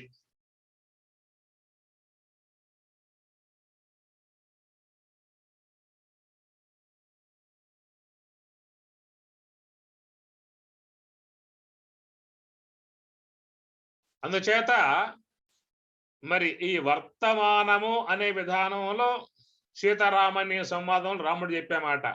స్థూల శరీరంబు సుస్థిరంబుగా నుండు సర్వేంద్రియంబుల పశాంతి నందు సన్మనః పవనములు చెంచలింపకయుండు కామాది శత్రువర్గము నశింసు స్ఫురత్తు అమానిత్వాది సుగుణములు సమకూరు ఘన గుణాతీత లక్షణమునదవు బొలుపారు వైరాగ్య బోధోపరతులు సంపూర్ణంబులై మది బొదలుచుండు పరమ సుఖవార్ది ఒప్పొంగి పారుచుండు ముందట వసించి మోహించి మోక్షలక్ష్మి సర్వమును బ్రహ్మమును జూచు శాంతినిధికి. విన్నారా? స్థూల శరీరంబు సుస్థిరంబుగా నుండు సర్వేంద్రియంబుల పశాంతి నందు. ఎప్పుడైతే నీ మనస్సు అనేటువంటిది ఇటు భూతానికి భవిష్యత్తుకి వాటితో ఏమాత్రము కూడా స్పర్శ లేకుండగా, వాటితో సంబంధము లేకుండగా, ఎక్కడ ఏ లక్ష్యమునందైతే నీ మనస్సును పెట్టావో ఆ లక్ష్యమునందు మాత్రమే నిలిచి ఉన్నటువంటి విధానంగా ఉన్నప్పుడు కలిగేటువంటి యొక్క పరిణామాలు గురించి చెప్పుకొచ్చిన మాట. స్థూల శరీరంబు సుస్థిరంబుగా నుండు. ఈ దేహం అంతా కూడా జడమైపోతుంది, శరీర స్పర్శ లేకుండా పోతుంది. ధ్యానములో శరీర స్పర్శ లేనటువంటి అనుభూతి మనకి ఎప్పుడైనా మన ధ్యానంలో కలిగిందా? ఇది మొదటి మెట్టు. ఎవరైతే మనస్సుని హంస యొక్క ఆశ్రయంలో ఆ గమనికలో పెట్టినప్పుడు మన శరీరములో ఎలాంటి కదలికలు లేకుండా నిలిచిపోతాయి. అదే తన్మయత్వము అన్నారు. ఆంజనేయ స్వామి రాముని ద్వారా సాంఖ్యాన్ని విన్న తర్వాత రాముడు అష్టమస్తక సంయోగాన్ని చేసి మార్గాన్ని చెప్పినప్పుడు ఎమ్మటే ఆంజనేయ స్వామి తన ఉనికిలోకి వెళ్ళిపోయాడు. ఎట్లా ఉన్నాడు? యోగ సమాధిని పొంది ఉన్న ఆంజనేయ స్వామి అనే మాటకి సీతారామాంజనేయులో చెబుతారు. అట్టి తన్నుగాంచి ఆనందమూర్తి అయి అట్టి తన్నుగాంచి ఆనందమూర్తి అయి చిత్రరూపమట్లు చేష్టలుడిగి తనువు మరచి కొంత తడవూరకుండెనో ఆంజనేయుడో హేమాద్రి తనయ అని పార్వతి అమ్మవారికి పరమశివుడు బోధించే అంశం ఇది. అట్టి తన్నుగాంచి ఆనందమూర్తి అయి అనగా కాలాతీతమై ఉన్నటువంటి కాలము యొక్క స్పృహ, కాలము యొక్క స్పర్శ లేకుండగా ఉన్నటువంటిది ఏది అంటే లోకంలో బ్రహ్మము. కాలానికి అతీతముగా ఈ లోకములో ఏవీ లేవు. సమస్తము కాలము చేత కల్పింపబడేటువంటివిగా ఉన్నాయి. ఆ కాలముతో కొంతకాలం గమనం చేసేటువంటివిగా ఉన్నాయి. చివరికి ఆ కాల గర్భములో చేరిపోయేటువంటివిగా ఉన్నాయి. కాలానికి అతిరిక్తముగా, కాలానికి అతీతముగా ఏవైనా లోకములో ఉన్నాయి అని అన్నట్లయితే ఏవైనా మీరు చెప్పే అవకాశం మీకున్నదా? సమస్త దేవతలు కూడా కాలముతో కొలవబడుతూ ఉన్నారు. సమస్త లోకములన్నీ కూడా కాలములో చేరిపోయి ఉన్నవి. కాలగర్భములో అందరూ కూడా వెళ్ళిపోవాల్సి ఉంటుంది. చెప్తారు కదా, అద్య బ్రహ్మణః ద్వితీయ పరార్థే శ్వేతవరాహ కల్పే వైవస్వత మన్వంతరే కలియుగే ప్రథమ పాదే జంబూదీపే. మీ ఇంట్లో ఎప్పుడు వ్రతాలు చేస్తుంటే చెప్తారు, సంకల్పాన్ని చెబుతూ ఉంటారు. మన ఆలయానికి పోతే ఆలయంలో కూడా అభిషేక స్వామివారికి అర్చనలు చేస్తున్నప్పుడు చెప్తారు సంకల్పాన్ని. రోజు వింటూ ఉంటాం మన సంకల్పాన్ని. అద్య ఇప్పుడు బ్రహ్మణః బ్రహ్మదేవునికి ద్వితీయ పరార్థే అనగా అర్థం ఏమిటి? 50 ఏండ్లు పూర్తి అయిపోయాయి. ఇంకా 50 ఏండ్లు అయిపోతే ఆ బ్రహ్మదేవుడు కూడా వెళ్ళిపోతాడు. మరొక బ్రహ్మదేవుడు ఆ స్థానానికి వస్తాడు. అంటే ఏమిటి అర్థం? ఇక్కడ బ్రహ్మదేవాదులు కూడా కాలమునకు లోబడి ఉన్నటువంటి వారు అనేటువంటి అంశం. స్వరశాస్త్రం ఒకటి ఉన్నది. స్వరశాస్త్రంలో చెప్పే మాట ఏంటంటే బ్రహ్మదేవునికి 1000 సంవత్సరాలు పగలు, 1000 సంవత్సరాలు రాత్రి, 2000 మహా సంవత్సరాలు ఒక రోజు. అలాంటి రోజులు 30 అయితే నెల, అలా నెలలు 12 అయితే సంవత్సరం, అలాంటి సంవత్సరాలు 100 అయితే బ్రహ్మ ఆయువు పూర్తవుతుంది. బ్రహ్మ ఆయువు పూర్తయినప్పుడు ఆ బ్రహ్మ తన విధానములో తే బ్రహ్మ లోకేశ పరాంతకాలే, ఆ బ్రహ్మదేవుడు తన ఆయువు అయిపోయినప్పుడు ఆయన పరాంతకాలే బ్రహ్మలోకి వెళ్ళిపోతాడట. ఎప్పుడు ఆ బ్రహ్మ కాస్త వెళ్ళిపోయాడో ఆ బ్రహ్మదేవుని యొక్క 100 ఏండ్ల కాలము యొక్క ఆయువంతా కూడా చేరి శ్రీమన్నారాయణునికి ఒక పగలట. తిరిగి మరలా బ్రహ్మదేవుని యొక్క ఆయువు కాల పర్యంతం మొత్తం చేరి మళ్ళీ రాత్రి. ఇట్లా ఒక బ్రహ్మదేవుడి యొక్క ఆయువు కాలం అంతా కూడా పగలైతే శ్రీమన్నారాయణునికి కూడా 100 ఏండ్ల కాలము అని చెప్పి అన్నారు. ఈ 100 ఏండ్ల కాలంలో ఎంతమంది బ్రహ్మలు వస్తూ ఉన్నారో, ఎంతమంది బ్రహ్మలు పోతూ ఉన్నారో మనం దాని లెక్క ఏదో మనం చూసుకోవచ్చు. ఈ ప్రకారముగా చూసినప్పుడు ఈ శ్రీమన్నారాయణుని యొక్క 100 ఏండ్ల కాలం పూర్తయితే ఆ 100 ఏండ్ల కాల విధానం మొత్తం చేరి పరమశివునికి ఒక పోటట. ఇది కొంచెం మనకు స్వరశాస్త్రంలో చెప్పేటువంటి అంశములు.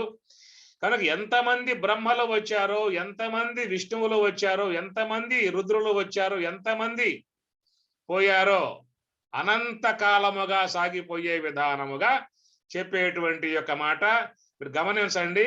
కొన్ని ఆలయాలలో పరమశివుని కింద తొక్కిబెట్టి కాళిక అమ్మవారు పైన నుంచున్నటువంటి దృశ్యాలు మీరు చూసి ఉంటారు. అంటే ఆ పరాశక్తి యొక్క శరీరం మెడలో ఉన్నటువంటి పుర్రెలు. ఇది కొంచెం కాలమానములో చెప్పేటువంటి యొక్క మాట, అనంత కాలముగా చెప్పేటువంటి యొక్క మాట. కాబట్టి ఈ కాలానికి లోబడి సమస్త విశ్వమంతా కూడా ఉన్నది. కాలానికి లోబడి బ్రహ్మమున్నదా? కాలము యొక్క అధిష్టానములో, బ్రహ్మము యొక్క అధిష్టానములో కాలమున్నదా? కాలానికి లోబడి బ్రహ్మమున్నదా? కాలానికి అధిష్టానముగా బ్రహ్మం ఉన్నదా? కాబట్టి కాలం కదిలిపోయే కాలానికి కూడా బ్రహ్మం అధిష్టానం. కదిలిపోయే కాలానికి కూడా బ్రహ్మం అధిష్టానం.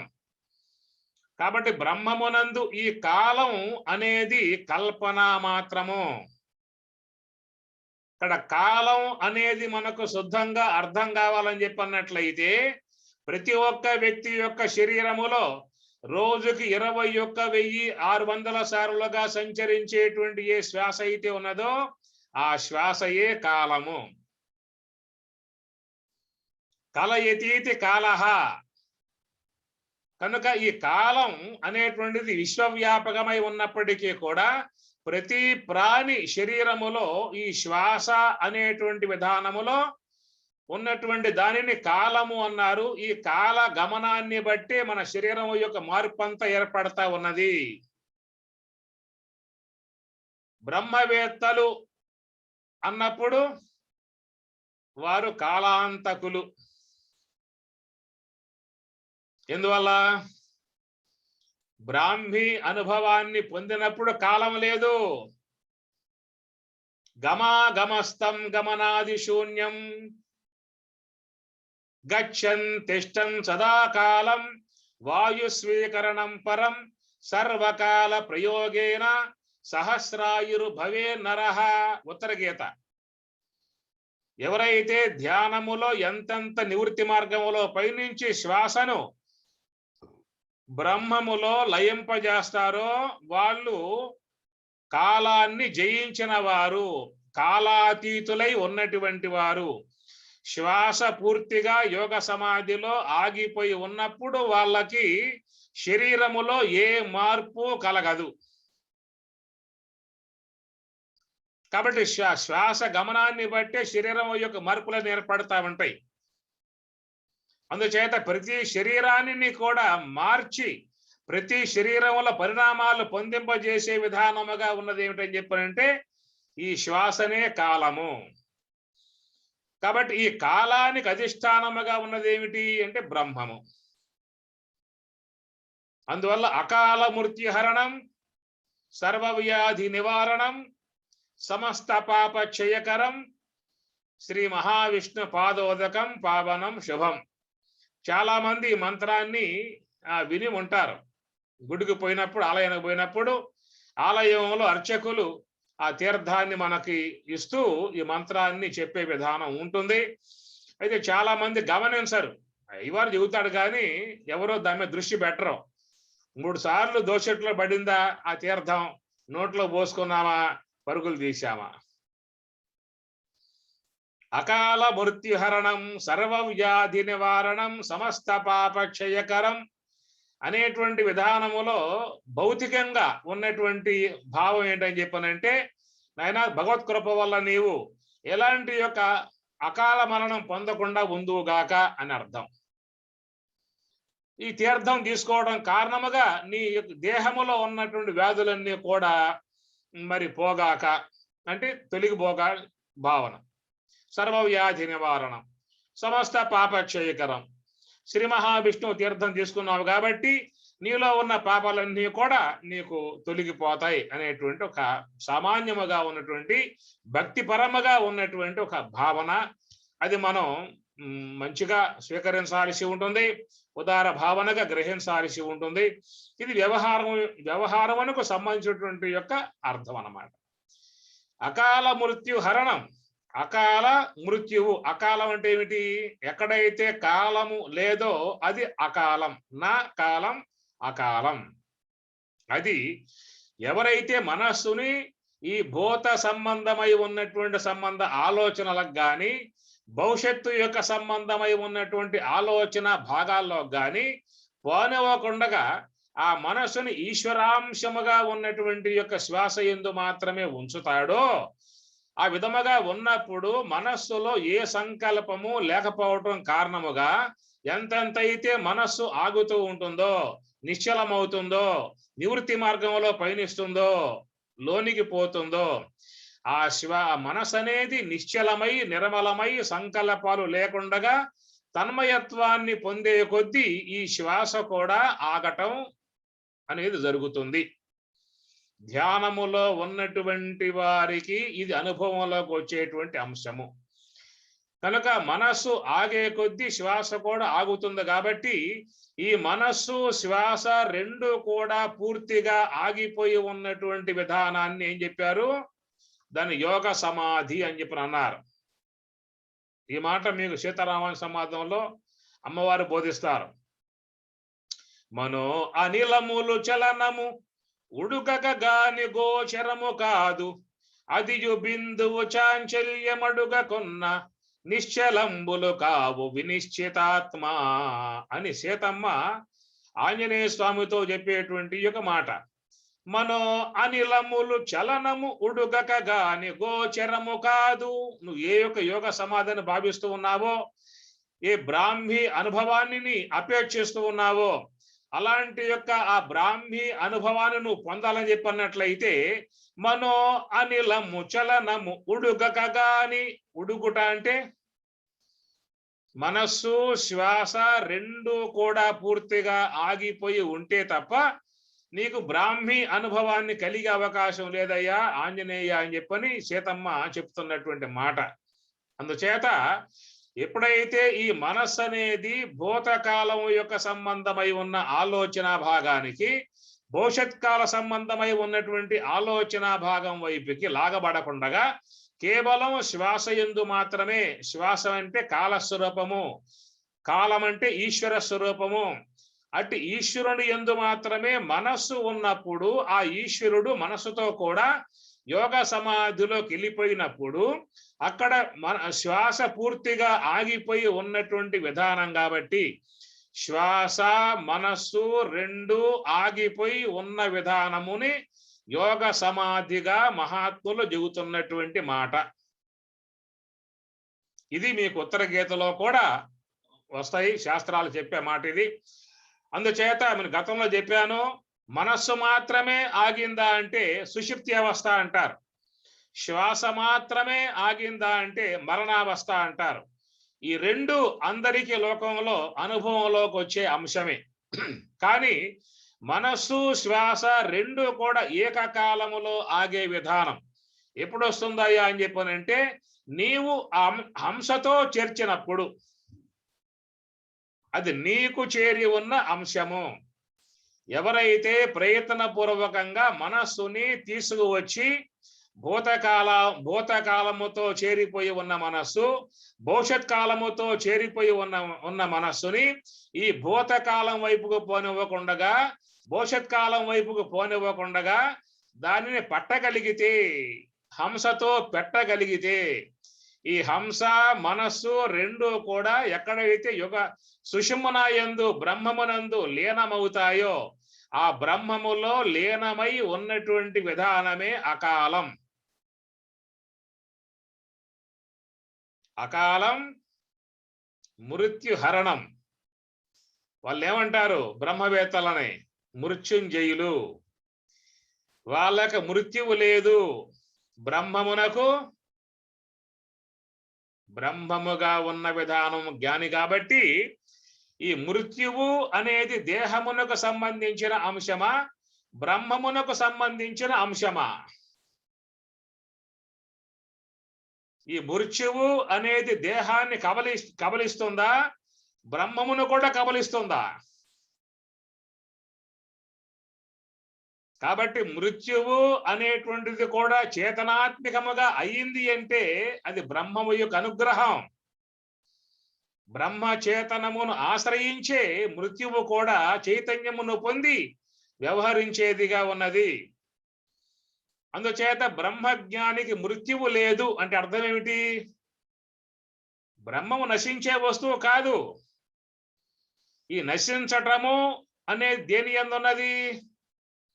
స్థూల దేహమునందు ఉన్నది. ఈ నశించటము అనేది సూక్ష్మ దేహమునందు ఉన్నది. ఈ నశించటము అనేది కారణ దేహమునందు ఉన్నది.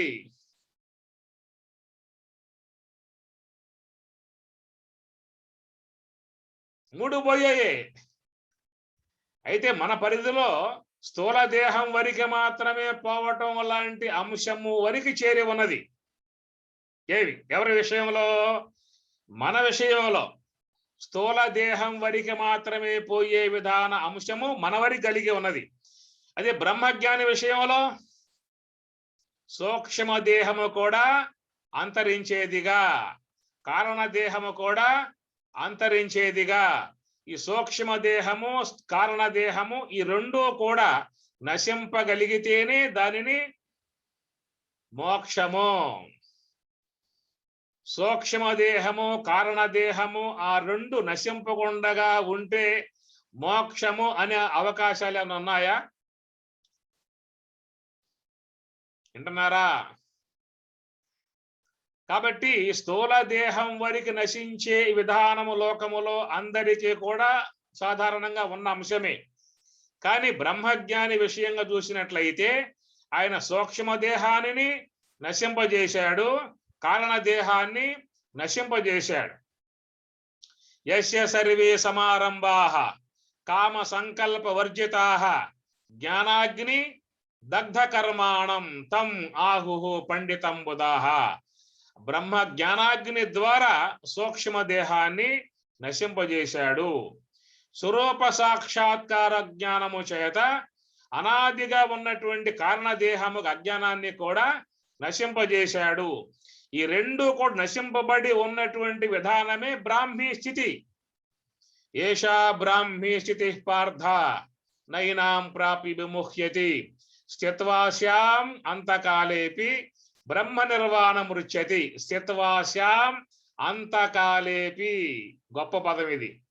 అంతకాలేపి, అంతకాలం అనేటువంటి మాట ఎక్కడైతే శ్వాస పూర్తిగా ఆగిపోయి ఉంటుందో ఆగిపోయి ఉన్నటువంటి విధానమే అంతకాలం, అది బ్రహ్మ నిర్వాణం. కాబట్టి శ్వాస పూర్తిగా ఆగటము అనే విషయంగా మీకు చెప్పినట్లయితే ప్రారబ్ధ కర్మ అయిపోయిన వాళ్లకు శ్వాస ఆగుతుంది. సంచిత కర్మ పూర్తయిన వాళ్లకు శ్వాస ఆగుతుంది.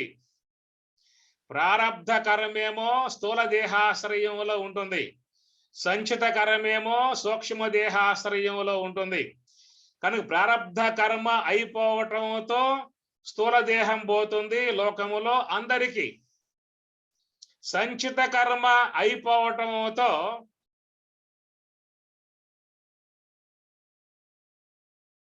ఎవరి విషయం? సూక్ష్మ దేహములో ఉన్న సంచిత కర్మ పూర్తిగా లేకుండా చేయగలిగే విధానం ఒక బ్రహ్మజ్ఞానికి మాత్రమే ఉంటుంది. కాబట్టి సూక్ష్మ దేహములో ఉన్న సంచిత కర్మ పూర్తిగా లేకుండా చేశాడా బ్రహ్మజ్ఞాని.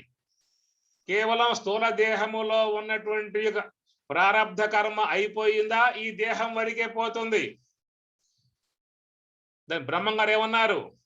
కుప్పకాలే అప్పు తీరేరా, బ్రహ్మేంద్ర స్వాముల వారి యొక్క మాట.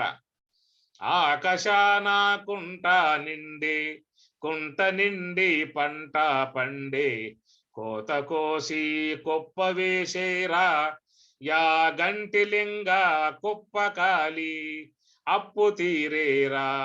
కుప్ప కాలిందట, ఆయన అప్పు తీరిపోయింది. మరి మిగతా వాళ్ళ అప్పులన్నీ, ఆయన అప్పు తీరిపోయింది సరే, మరి మిగతా వాళ్ళ అప్పులు ఎప్పుడు తీరతాయి? అది అందుచేత వర్తమానమునందు మాత్రమే ఉండగలిగేటువంటి విధానము ఎవరైతే కలిగి ఉంటారో అట్టివారు ఆ ధ్యానములో ఎప్పుడైతే శ్వాసను పూర్తిగా యోగ సమాధిలో లయింపజేసుకున్న విధానం కలుగుతుందో దానిని అకాలము, అకాల మృత్యుహరణం. ఇక వాళ్ళకు మృత్యువు లేదు, ఇక బ్రహ్మమునకు మృత్యువు లేదు. సర్వవ్యాధి నివారణం, అందుచేత వాళ్ళకి సర్వవ్యాధులు పోయాయి. స్థూల దేహ సంబంధమై ఉన్న వ్యాధులు లేవు, సూక్ష్మ దేహ సంబంధమై ఉన్న మనోవ్యధలు లేవు, కారణదేహ సంబంధమై ఉన్నటువంటి భవవ్యాధి లేదు. స్థూల దేహము ప్రారంధం అయిపోయిందా, అది కాస్త పోతుంది. బ్రహ్మ జ్ఞానాగ్ని ద్వారా సూక్ష్మ దేహం పోయింది కాబట్టి మనోవ్యధలు లేవు. స్వరూప జ్ఞానము చేత కారణదేహం పోయింది, భవవ్యాధి లేదు. సర్వవ్యాధి నివారణం, సమస్త పాపక్షయకరం, సమస్త పాపాలు పోయే శ్రీమన్నారాయణుని శుద్ధ బ్రహ్మము యొక్క తత్వం పద సేవనం చేసి యోగ సమాధిని పొంది ఉన్నటువంటి వారు కేవలం బ్రాహ్మీ భావనగా ఉండే విధానం. కాబట్టి ఆ బ్రహ్మమునందు తానే ఉండుట, తానే ఆ బ్రహ్మమై ఉన్న విధానము. బ్రహ్మవేద బ్రహ్మైవ భవతి శంకరాచార్యుల వారు. బ్రహ్మవేద బ్రహ్మమును గుర్తించి ఉన్నటువంటి వారు ఏమవుతారు చెప్పండి? ఇంకో మాట చెప్పాడు శంకరాచార్యుల వారే, బ్రహ్మవేద న బ్రహ్మవితో. బ్రహ్మవేద బ్రహ్మమును గుర్తించినటువంటి వాడు నబ్రహ్మవితు అని బ్రహ్మవేత్త కాదట. మరి బ్రహ్మమును గుర్తిస్తే బ్రహ్మవేత్త కాకపోతే మరేమవుతాడయ్యా? బ్రహ్మవేద నబ్రహ్మవితు బ్రహ్మైవ భవతి. బ్రహ్మవేత్త ఏముందయ్యా? బ్రహ్మవేత్త అంటే బ్రహ్మమును గుర్తిస్తూ ఉండుట అన్నది కూడా అది కొంచెం పరిమితమై ఉన్నటువంటి పదం. అంటే గుర్తించేవాడు ఈయనవుతాడు, గుర్తింపబడేది బ్రహ్మమవుతుంది. అందువల్ల ఆ దోషం అటు ఉంటుంది. కాబట్టి బ్రహ్మవేద నబ్రహ్మవితు, వాడు బ్రహ్మవేత్త కాదు, బ్రహ్మైవ భవతి, వాడు బ్రహ్మమే. కనుక ఆ బ్రహ్మమే తానై ఉన్న విధానమున్నదే అది వర్తత. అది వర్తత. అక్కడ ఉంటే వర్తత, అది వర్తమానం. కనుక ఆ స్థితిని మనం చేరుకోవాలని చెప్పి అన్నట్లయితే మనకు గురుదేవుడు చెప్పినటువంటి మన యొక్క సన్నిధిలో ఉన్నటువంటి ఏదైతే రోజుకి 21,600గా సంచరించేటువంటి ఏ కాలస్వరూపముగా ఈశ్వరుడు ఉన్నాడో, కనీసం నువ్వు ఈశ్వరుని యందైనా ఉండగలిగితే ఈశ్వరానుగ్రహము చేత బ్రహ్మమునందు ఉండగలిగే స్థాయి నీకు ఏర్పడుతుంది. ఫైనల్ పాయింట్ మీకు పూట.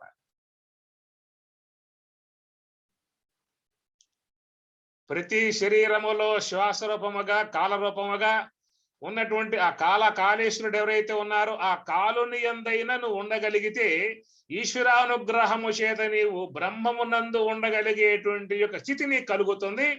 అది పూర్తిగా నీవు వర్తమానమునందు ఉన్నటువంటి యొక్క విధానము. ఓం సహనా భవతు సహనౌ భునక్తు సహ వీర్యం కరవావహై తేజస్వినావధీతమస్తు మా విద్విషావహై. ఓం శాంతి శాంతి శాంతి. హరి ఓం తత్సతు. శ్రీ గురుభ్యో నమః. హరి ఓం.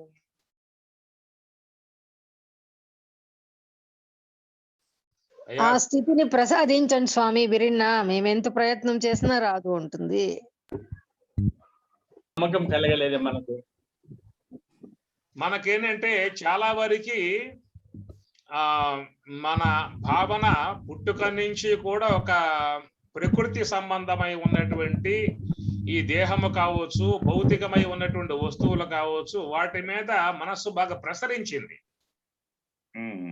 ప్రగాఢముగా ఆ భావాలు మనస్సు లోపల నాటుకుపోవటం అనేది జరిగింది. అందుచేత మన గురువుల ద్వారా మహాత్ముల ద్వారా ఇవ్వబడుతున్నప్పటికీ కూడా ఆ తీసుకుంటున్నటువంటి యొక్క ఆ శక్తిని కూడా ఈ పెరిగి ఉన్నటువంటి ఇవన్నీ కూడా దాన్ని జయించి తీసుకుపోయే పరిస్థితి కనబడుతుందండి. ఇక్కడ మీరు చెప్పింది ఒకటి గమనించాలా స్వామి. మేము అంటే గృహస్థులుగా ఉన్న వాళ్ళకు తెలియకనే కొన్ని బంధాలన్నీ ఉన్నాయి. వాటిని తెంచుకొని పోయేదానికి అశక్తులమై ఉన్నాం మేము. మా దగ్గర ఆ శక్తి లేకుండా పోతుంది.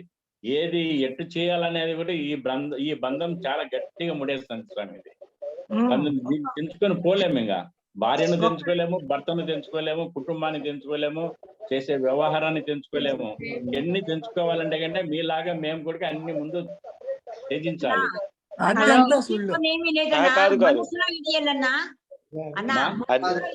స్వామి గారు దానికే ఉద్ధరేరాత్మనాత్మానం అని చెప్పారు. దానికి కూడా సొల్యూషన్ చెప్పేశారు. కాదన్నా, మనసులో ఇడియల్లన్నా, బయట ఇడిచే పని లేదు. ఏమీనో మనసులోనేమ్మా, మనసులోనే వదలాలంటే కూడా ఆ మనసు పట్టుకొని పీకుతాందే, వెనకల లాగుతుంది. అందరు చెప్తున్నారు, మీరు అందరు చెప్తున్నారు. పర్వాలేదు. నేను కూడా బయటికి పోయినప్పుడు నేను కూడా చెప్పగలుగుతాను. కానీ వెనకాల పట్టి ఆ సంసారం అనేది అది. అన్నా ఒక్క మాట ఎక్కువన్నా, బలం ఎక్కువ దానికి. అదే మా చెప్పేది. ఈ బలం చెప్తున్నాం ఎక్కువ అందరము. మనము ప్రయత్నం చేస్తూ పోతే తగ్గిపోతుందన్న అట్లా. అదే చెయ్యాలమ్మా. ఒక్క మాట అన్నా, చెప్పమ్మా. అభ్యాస వైరాగ్యములు చెప్పమ్మా. చెప్పారు దానికి. ఒక్క మాట ఒక్కరిని ఆదర్శంగా తీసుకోండి. చెప్పండి చెప్పండి. జనక మహారాజు ఉమ్, మరి ఆయన రాజ్య భారాన్నే వహించినాడు. ఉమ్, గురువుల ద్వారా బోధలు వింటూనే రాజ్య భారాన్ని వహిస్తూనే ఆయన మహర్షి అయినాడు. మరి మనం ఒక చిన్న గృహస్థులమే. మరి మనం గృహస్థులుగా ఉండి అందులో ఆ మార్గంలో నడిచి కొంతవరకైనా మనం ఎందుకు సాధించలేము? అంత పెద్ద రాజ్యాన్ని, ఒక పెద్ద గీత ఉన్నప్పుడు చిన్న గీత ఉంటుంది. మనం చిన్న గీతనే పెద్దది అనుకుంటున్నాం. దాని పక్కన పెద్ద గీత గీసామనుకో ఇది చిన్నదైపోయింది. అట్లాగా మహర్షులు వాళ్ళకి బాధ్యతలు లేవా? అసలు ఆయన చూసుకుంటే మనకు జనక మహారాజు ఎన్నో కథలు ఉన్నాయి. మరి అటువంటి ఆయన రాజ్య భారాన్ని వహించే మహర్షి అయినాడంటే మనము ఈ మార్గంలోకి ఈ జన్మలో వచ్చినాం అనుకుంటున్నా నేను. ఎందుకంటే గత జన్మలో పుణ్యకర్మలు చేసినాం కాబట్టి ఈ జన్మలో ఈ మార్గంలోకి వచ్చాము. ఇక్కడ మనం శ్రవణము ద్వారా సాధన కొంత చేస్తూ ఉంటే మరుజన్మకు ఇంకా గొప్ప స్థితిని పొందవచ్చునేమో. కాబట్టి మనము గృహస్థులుగా ఉంటూనే మన యొక్క బాధ్యతలు నిర్వర్తిస్తూనే మన మనసును దైవం పైన పెట్టడానికి మనం ప్రయత్నం చేసుకుంటాం. ఏ పని చేస్తున్నా ఇప్పుడు మీరు చెప్పేది కూడా గృహస్థులే కదన్నా. ఋషులందరూ కూడా గృహస్థులే కదన్నా. వశిష్ఠ మహాముని వీళ్ళందరూ కూడా గృహస్థులే. మన పూర్తి మన స్వాములంతా కూడా గృహస్థులే. నరహరి స్వాములు కానీ, వేదాంతం లక్ష్మీ స్వాములు కానీ ప్రతి ఒక్కరు కూడా గృహస్థాశ్రమంలోనే ఉండి జయించుకోండేవాళ్ళన్నా. అమ్మా వాళ్ళంతా గృహస్థులుగా ఉన్నారు. వాళ్ళు చేసేది వాళ్ళకి ఎంత మంది ఇదేది వాళ్ళ పుణ్యంతో వాళ్ళు సంతోషంగా పడి ఆడి వరకే ఉన్నారు. వాళ్ళతో గృహస్థులే కరెక్టే. ఇప్పుడు మనం కూడా గృహస్థులమే. కానీ ఈ దీనికి ఇంకా రెట్టింపు చేసుకోవాలనేది ఒక తపన ఉండాలి. ఆ తపన చూడడం లేదు అందరిలో ఉన్నది. నేనని కాదు చెప్పేది, నేనంటే బయటపడుతున్నానేమో కానీ అందరిలో ఆ తపన ఉండాలి. జనరల్ గా అందరికీ ఉండేది ఇది. అది అందరిలో ఆ తపన ఉంది. ఆ తపన లేకుండా పోవాలి కదా. నేనంటే బయటపడినాను ఇప్పుడు.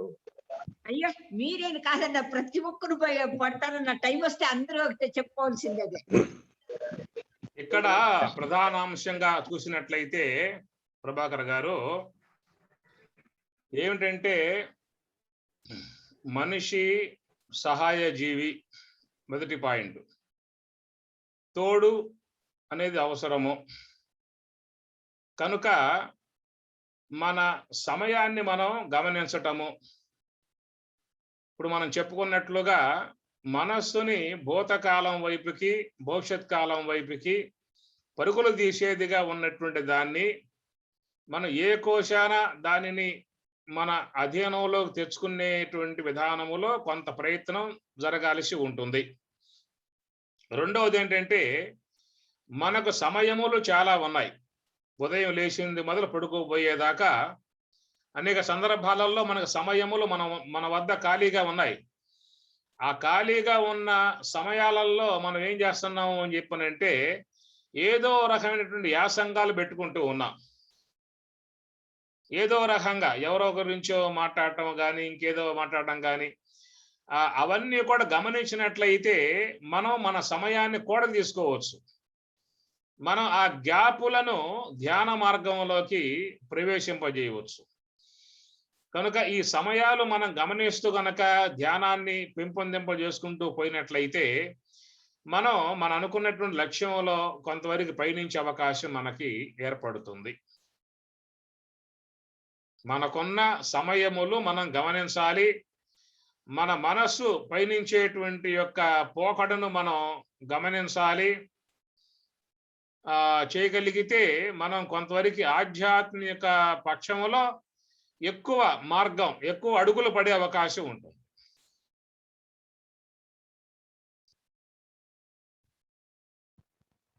కరెక్ట్ అంశం స్వామి, మంచి మాట చెప్పారు. ఉన్న చోటే ఉన్న వాళ్ళమై మనలో మన గమనిక, మన ముందు సమయం ఉన్నది, మనం ఆ సమయాన్ని ఎట్లా వినియోగించుకోవాలి. మధ్యలో వచ్చే గ్యాపులు చాలా ఉన్నాయి. ఇప్పుడు భోంచేస్తున్నాం అనుకోండి, ఇతర మాటలు అవసరంలా నిశ్చలంగా భోంచేయవచ్చు. భోంచేసిన తర్వాత సోఫాలో కూర్చుంటాం. ఆ కూర్చున్నప్పుడు ఏలేవరికి ఆ సమయాన్ని మనం వాడుకోవచ్చు. ఇట్లాగా చాలా సమయాలు మనకు జీవితంలో ఉన్నాయి.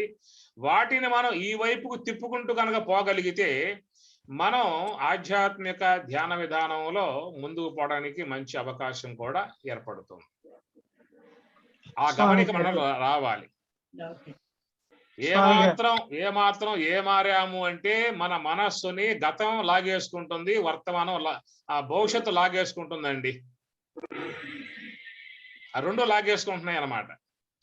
మన వర్తమానమునందు మన ప్రయత్నం, ఆ వైపుకు మనం రాగలుగుతామా అనేది మనం చూడగలగాలి. ఒక చిన్న సంశయం స్వామి. అయ్యా శివానందజీ మహారాజ్. ఎందుకంటే భూతకాలం, వర్తమాన కాలం, జ్యోతిష్యం సంబంధితంగా ఒక చిన్న సంశయం. భూతకాలములో ఇప్పుడు ఉన్న వర్తమాన కాలములో నువ్వు ఎలా ఉంటావు, ఉండబోతున్నావు అని భూతకాలము చెబుతూ ఉంటుంది. అది జ్యోతిష్యులు, సరి అయిన జ్యోతిష్యులు చెబితేనే. కంప్యూటరైజ్డ్ కాగితాలన్నీ ఊరికే ఇచ్చేటివే. ఎప్పుడే కానీ ఒక మనిషి జీవితంలో సరి అయిన జ్యోతిష్కులు, మా నాన్నగారే నా గురించే రాసి ఉన్నది అందరికీ కూడా చూపించగలరు. అలాగే జరుగుతూ ఉంది. కాబట్టి ఈ సరి అన్న జ్యోతిష్యము కూడా వేదాంగముగా సరి అయిన వ్యక్తి ద్వారా మనం పొందగలిగితే అప్పుడు మనమంటే ఏమిటో, ఎలా ఉండాలో అన్నది కూడా మనం అర్థం చేసుకోగలిగి అప్పుడు నివృత్తి మార్గంలో పయనించగలము అన్నది ఈ ఒక్కటి మనవి చేయాలి అని.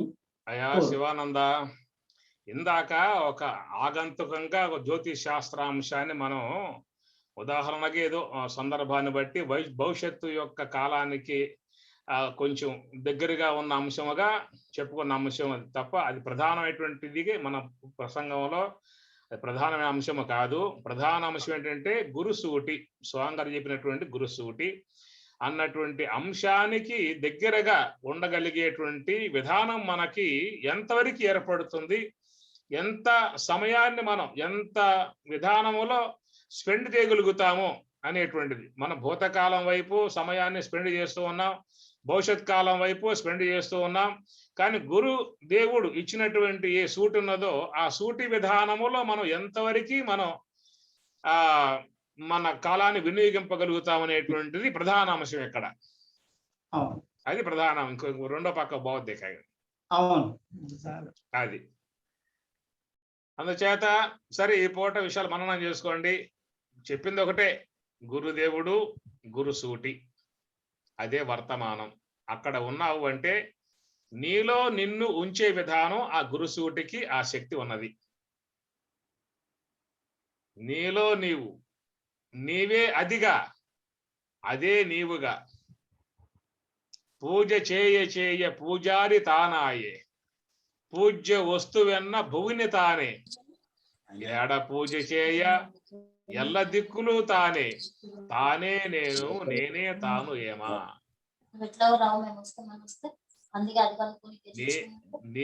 ఏమన్నాడు?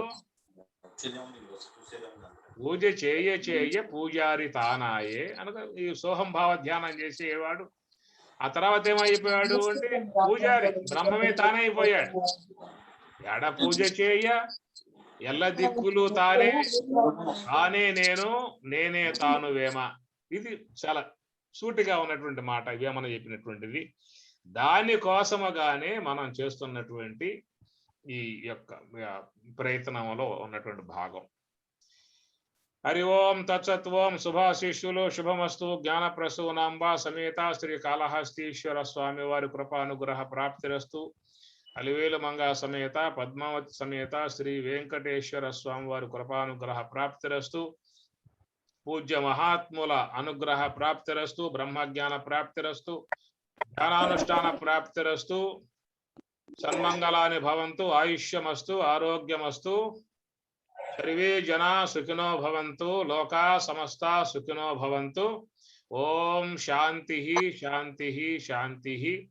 హరి ఓం తత్సత్. ఓం